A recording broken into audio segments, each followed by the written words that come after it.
民国38年的台湾，如果老天有眼，他看了，他也会流泪。小女孩找不到爹娘，港口都是大人慌张的面孔，恐惧、无助，泪水夺眶而出。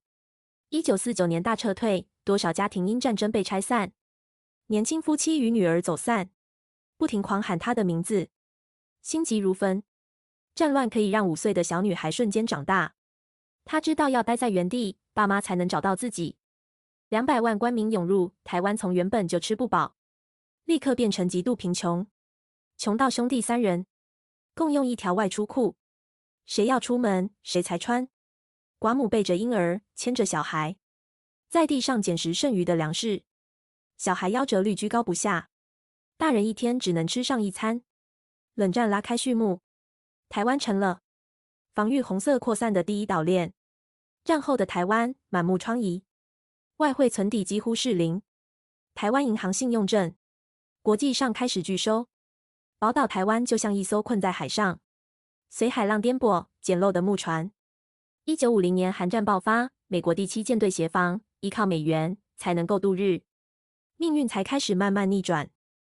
在这个荒岛废墟上，没有工业，没有经济基础，没有石油，没有金银铜矿，所幸有尹仲荣，还有人民的韧性。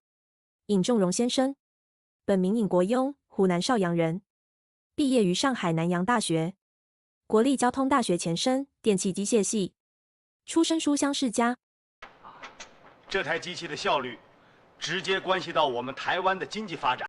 作者叶万安跟随尹先生10余年，强烈的感染到他急切的修改老政策，始终在第一线推动新政策，不怕苦，不怕难，不怕被骂。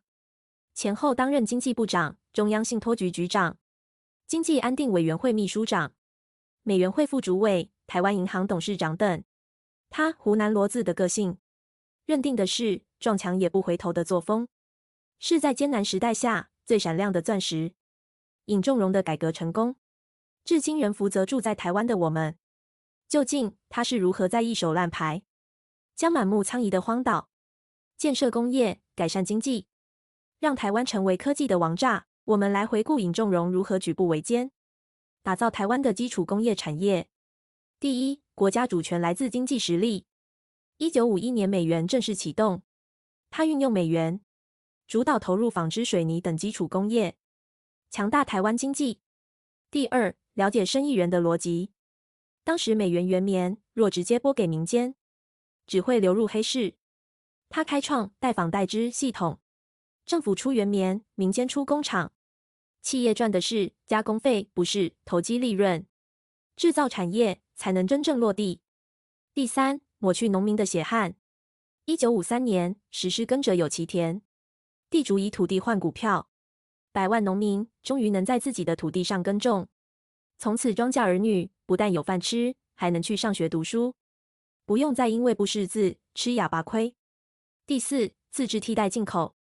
1954年纺织工业量产，台湾自制布料，终结进口依赖，人民有新衣服穿了。第五，解除外汇管制。1958年宣布开放外汇，统一汇率。过去政府管控美元，外国人投资台湾，钱进来却出不去，没有外资敢来。此外，台币被高估，国产品太贵，卖不出去。开放外汇，资金自由进出，外资才能放心在台投资。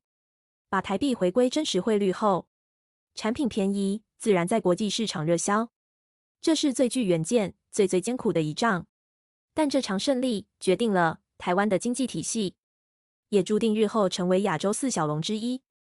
第六，发掘民间人才，主张 PVC 交由民间企业经营，鼓励王永庆投资产业。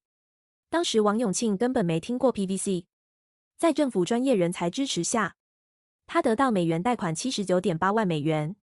王展现出高强度的人民韧性，从全世界最小的聚氯乙烯公司，将台塑经营为世界龙头。第七，大胆花钱点亮台湾，用不到200万美元的外汇存底，全部拿去买发电机。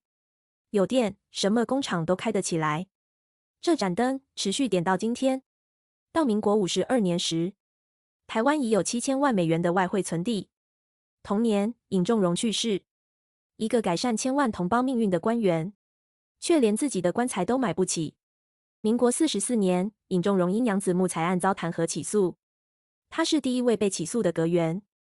停职期间，尹家清廉如冰，拒受任何资助。一位掌管全台外汇的人，家里却靠太太养鸡卖蛋度日。11个月后，无罪复职。尹仲荣说：“只要对国家有利，在我职权内，我便负责。”尹仲荣身后没有股票、房子、积蓄，靠社会各界捐款，长眠于阳明山。他的精神一如雕在石头的字，与天地同在，至今仍悄无声息地影响着我们。尹仲荣名言：“权在我手，钱在我手，但我问心无愧。不怕做错事，只怕不做事。岂能尽如人意？但求无愧我心。”在关键时刻，优柔寡断比错误的决策更危险。他夫人开琳达花苑，花店的花常常一早就被买光。位居一线的企业人、知情的人士，自发地默默地买走店里的花，静静守护这位湖南骡子。我不知道老天是否会流泪，但我很确定老天有长眼。我是陈怡倩。这段历史告诉我们，台湾成为科技之岛，从来不是靠运气。正确的决策加上人民的韧性，能保底。